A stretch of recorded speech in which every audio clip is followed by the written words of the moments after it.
Ce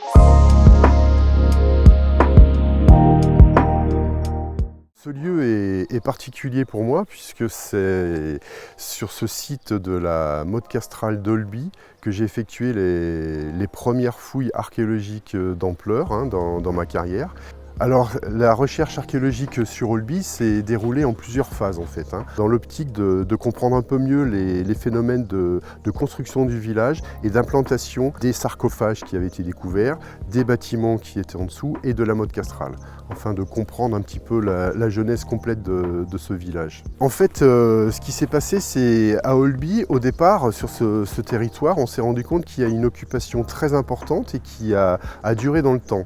On est globalement sur l'ensemble du Moyen-Âge, c'est-à-dire ce qu'on appelle le Moyen-Âge, c'est en gros c'est 1000 ans. C'est entre Clovis et la découverte de l'Amérique. On est sur donc du 5e au 15e siècle.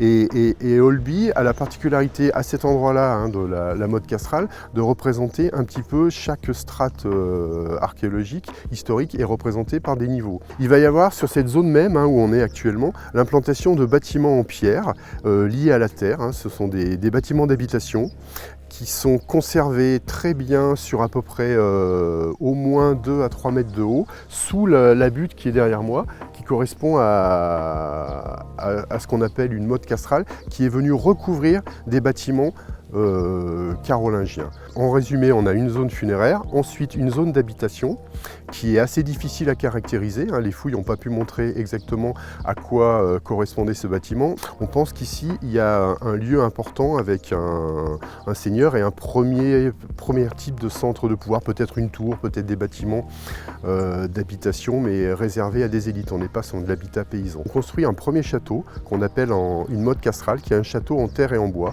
dont il reste ici l'essentiel, c'est-à-dire la butte tronconique qui est juste derrière moi, qui est un petit peu découpée par des murs de soutènement, mais qui à l'origine faisait à peu près 90 mètres de diamètre et environ une dizaine de mètres de hauteur.